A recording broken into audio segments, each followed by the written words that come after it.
So starting with you in value, we've kind of, you know, we talk about differentiation, we talk about, Joanna's sort of thrown figures up in terms of the value that trend forecasting has brought to her clients, the value of design that has been brought to Hardy's. What do you think, where do you think value starts and where does it lie in the design process? For the last sort of 10 years or so that I've worked in the industry, I've seen a big change from, maybe 10 years ago, the value in design was very much about, sitting down, doing drawings, doing 3D CAD visual work. And, a lot of companies and a lot of people could relate to that because they could see physical evidence. My experience, with KD before I left, was we saw quite a change from actually doing physical design, sitting in front of a computer or doing sketch work, to innovation. And by that I mean companies in the past used to come to us with a brief that they had an idea that they were interested in developing and taking forward. What we saw over the last 2 or 3 years was a trend towards the product design companies actually coming up with the idea. So a complete reversal. So going back to their clients and saying, we've just spent 6 months traveling around Asia looking at the future of mobile communications. And we believe that Mr. Nokia, you should be thinking about this. There's some legislation coming out that is going to prevent you from doing that. So maybe there's some ideas here that we can talk to you about. So I think definitely looking at trends and working with being more proactive in design. And we used to call ourselves a design agency. Over the last 3 years, we changed it to an innovation company, and that hopefully it answers your question a little bit more. Yeah, no, I think it does. And just going your own experience, Darren. One of the things we talked about was the work that you do, that is as far removed from what a traditional graphic design business could imagine, or certainly's impression of a graphic design business. But that's opened up some very interesting opportunities for you, hasn't it? Yeah, I think it probably has. Yeah, I think we are a little bit different in the region, probably because we've brought together as a business different disciplines. And my background is I'm trained as a graphic designer, so one element of the business has to be that because I'm in it and it has to still do that. Otherwise, I'd be out of a job. And the other area of the business really is public relations, and the way that we've sort of seen that, I suppose, from a regional perspective, is that we, in its simplest terms, what we do as a business, we tell stories. Every brand has a story to tell. We help people sort of get that brand that story from out of their heads, and we help tell that story. And you need kind of words and pictures to tell those stories, and in very simple terms, that's really what we do. I think on a regional basis, we felt to grow a business, we had to offer more than just one discipline because we have to.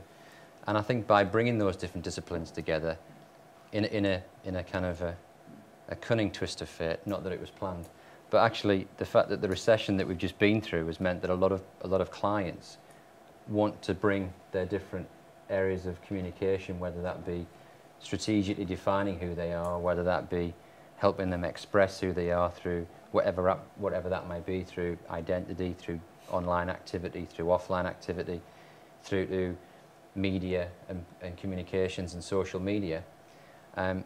We do all of that, and that's really the sort of core of the business. We call ourselves a brand communications company. So in this we've found in the last 6 months, I was just saying to Joanna there, that we've been incredibly busy because a lot of people are wanting to work with us because we offer all those different things, right? And it's in some ways more cost effective because it's not actually just cherry picking and having different agencies. We can do all those things. But that's also opened some avenues for us into different areas. I mean, we're now working not just regionally but nationally, but we're also working internationally now through the kind of collaboration of these different skills that we've got together, which has been, it's very hard actually, because bringing different disciplines together is not easy. Because designers, I think, Chris, you mean, designers are strange big creatures, and I can honestly, wholeheartedly endorse that. But it is very hard to make those different things work together, and because in some ways we like to be in these particular sort of silos that we all know and love, and I think more and more now is that the industry is changing so differently that collaboration between the different disciplines is critically important. From, you know, Joanna's there about understanding what consumers want. We try and tell stories about brands, about how they would like to be perceived by people. I mean, if there's a sense of developing a product, then a product is an expression of that, a tangible expression of that brand. Yeah. So I think more and more the world that we live in is kind of blurred. It's not so kind of clear cut as it used to be. And it's a big culture change, I think, going through that as well. So. For you, Elliot, I mean, you know, you started out as a designer, very much as a designer, but in terms of the way the business has developed, in order to identify what it is that people want from you, is it the chair that you design, or is it something else? Picking up on what Darren was talking about, brand and where you've taken Deadgood. Yeah, I think obviously coming through the design school as a designer, that was obviously always going to be the starting point for us. But I soon realised that I wasn't the best designer and that maybe my skills kind of lay elsewhere. And I think the idea for us really was that, you know, we had a product, we wanted to get that to market, so that's how we initially set up the business. We went away, tried to promote ourselves at different kind of exhibitions and whatnot outside the region, and realised every time we got back to the region there wasn't really an opportunity for us here so much. So we got together a group of like-minded kind of individuals, worked together to put these exhibitions on, and really that was a kind of starting point and the seed that led to the idea of where the business is now, because there was a real opportunity in promoting other designers, promoting design, both within the region but also beyond the region as well. And yeah, the business has evolved from myself and my colleague, business partner, acting as designers, to now bringing in other kind of some of the most talented young designers in the industry, and we really see an opportunity to market and distribute their products both regionally, nationally and also internationally as well.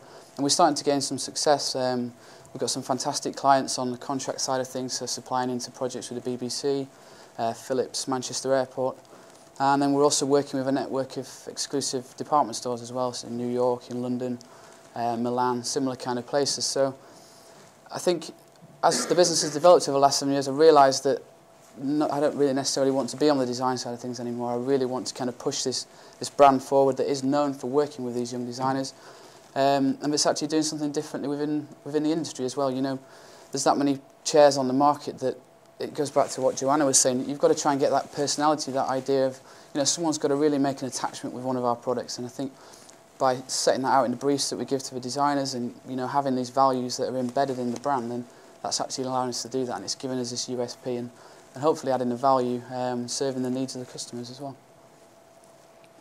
And that collaborative approach clearly, you know, has clearly paid dividends for you. Joanna, from your perspective, I know you do a lot of work directly with the end users, but you're involved a lot in collaboration, and I guess as the starting point maybe for a lot of potentially for a lot of projects. Yeah, I mean, most of my clients when I first set up my business were based in the Northwest, they were based in London, some were based over in New York, they were all over the place but not in the Northeast. And I presumed, because a lot of my contacts were abroad or London based, that was the best way to go, that there was no opportunity here, and so I just disregarded it.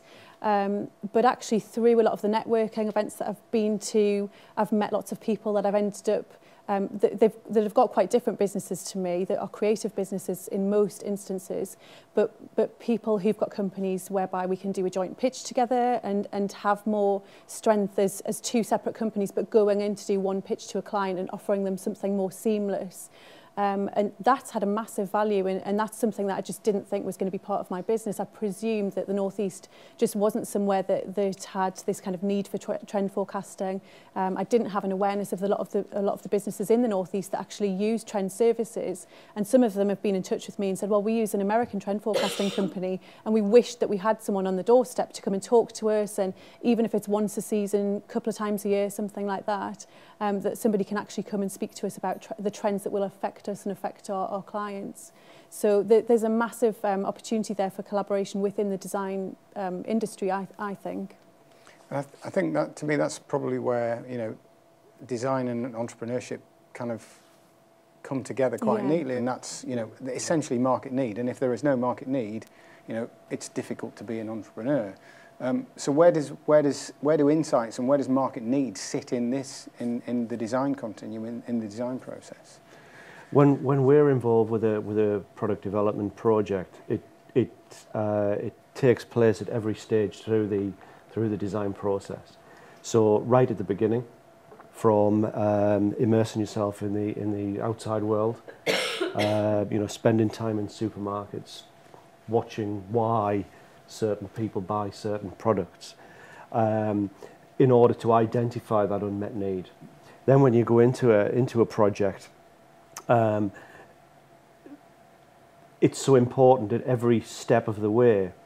You know, once you've selected the Bonnie baby to take forward through this process, it's also very important that the designers don't go off on a tangent, because the reality is it doesn't really matter how much the designer likes the product. What matters is whether that person is going to buy it. So what we tend to do is we'll use consumer research, we'll do focus group work at the end of a concept generation phase, at the end of a concept refinement phase, at the end of a design development phase, and prior to launch. So at every end of phase, we're validating that we're still on the right track, and the right track is, will the customer buy it? So it might not be the prettiest product, but if it sells 100 million a year, that's great. Yeah. Yeah. But again, you know, I know that one of the things that Design Network North were very keen to do, and some of the stuff that also preceded Design Network North, was to raise people's awareness and understanding in the non-design community of what design does. And, you know, design has this perception of, you know, drawing pictures, which you know, I always hesitate to say in such a company.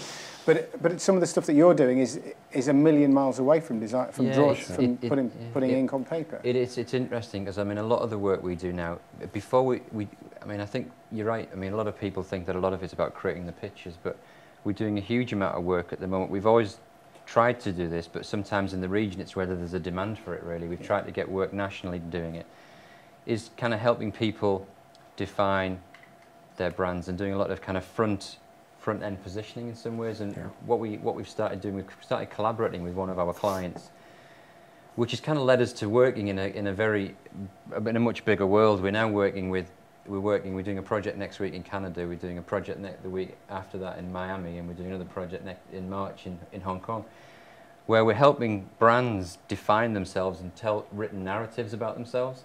So we're actually writing about them rather than designing them, and we're coming up with creative ideas, which is about more like innovation rather than design. Actually, exactly, it's more about what's the story. I find it quite weird that we're helping the people in Japan buy Starburst. I find that really weird. But we're writing stories about what will shape the positioning behind a brand and how they will start to create a dialogue. We're not actually doing any design work. We're not doing any of the campaigns. That'll be done by the agencies all over the world. But we're ending up doing some work in that sort of small, very niche little area around what does the brand stand for and what does it mean. And it's interesting because we've been doing some work with Joanna recently, just in terms of introducing her to the client, because actually the world that we're working in now, this is another little area that can plug into that. And I think it's about realising those opportunities where you can bring like-minded people together. And if it means plugging the North East again and getting something else from the North East and that platform, then fantastic. But I think I think that, going back to the point, the world that we're working in is changing. We have to adapt to that. and the way we work, the way we collaborate, the way we think about things. You know, I think your point about the Mac changing, you know, I think you're absolutely right. It sounds like we're very old-fashioned really, but it has kind of lowered the base level. It means that, you know, anybody can jump on a computer and put some pictures together. But there is some, it's about craft skills. Craft, you see. Go back to craft, athletics. But yeah, I think it's about just, the world is changing. I think the way that we communicate, the way brands are a fundamental part of our life, from what something looks like, feels like, experiences like, the stories you tell about it. We all have to kind of fuse and work together a lot more. And I think the people who can do that can enrich their own business, can enrich their own perspectives, and actually make a bigger impact to a client, and actually, hence, you know, then grow your own business, to tell you the truth. I find it, you know, fascinating the way things are going at the moment, really. I mean, I'm optimistic about some of the work we're doing outside the region, but equally we want to collaborate regionally and, you know, nationally as well.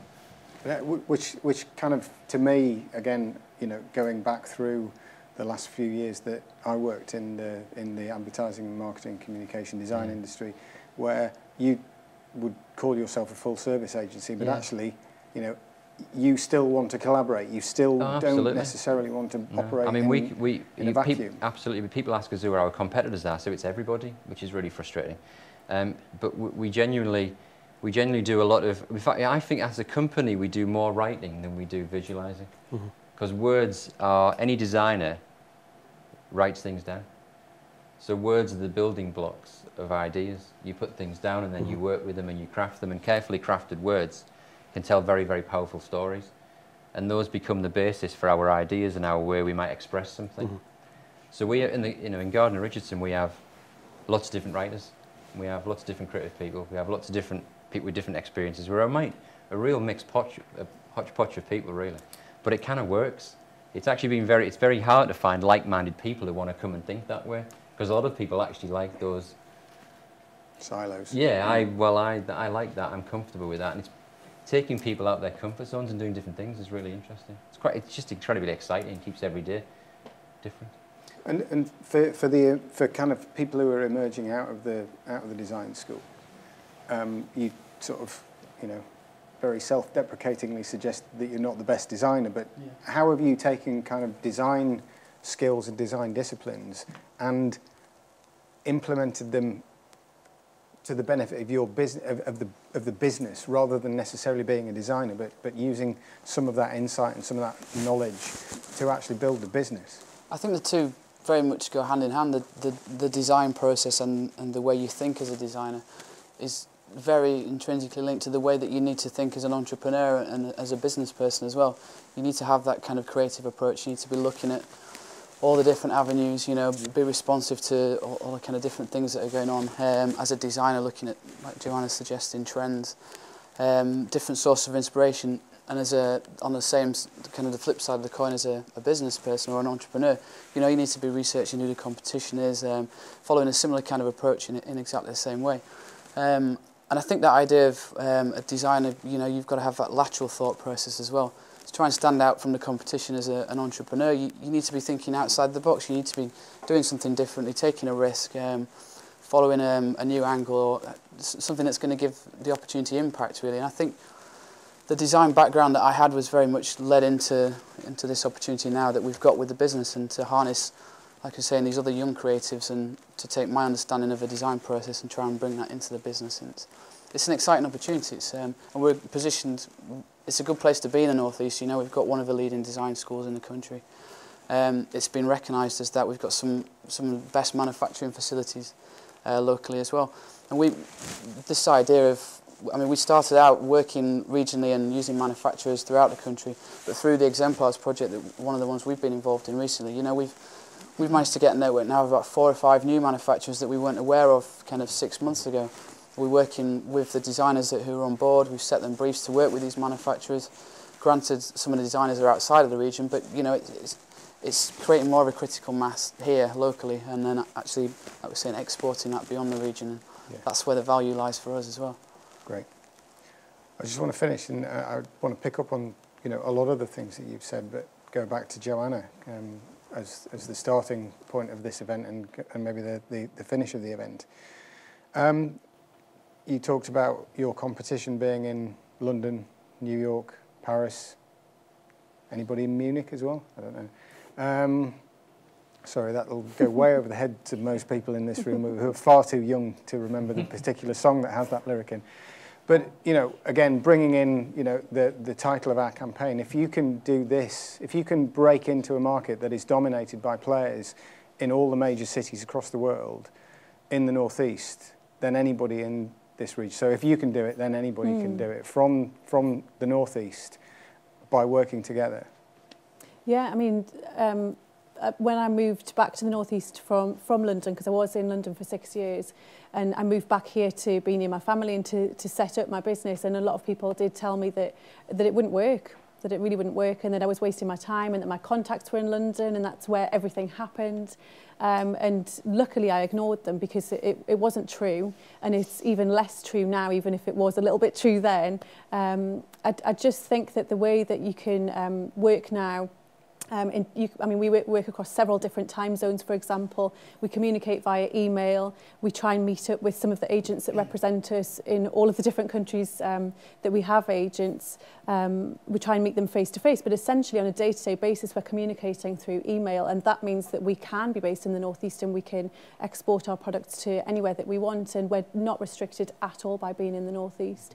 We're actually hopefully starting to educate some of the agents and some of the companies that we work with about the Northeast. We've got a huge American company that we do a lot of work with, and they were just completely fascinated by the fact that we weren't in London, and kept asking, well, how far away are you from London? And isn't it amazing that you've managed to set up this business and you're not even in London?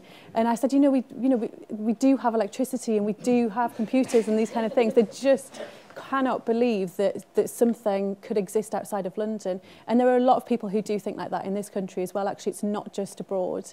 I was going to say there's a great, we were dealing with an agency last year in London, and they were ringing us up. We were actually doing, ironically, we're doing some work with Newcastle Brown, but the people who run Newcastle Brown is based in London, and the agency rang us up and they were talking and said, you do have a local paper up there, don't you? And I have to say, yes. Yeah, just recently.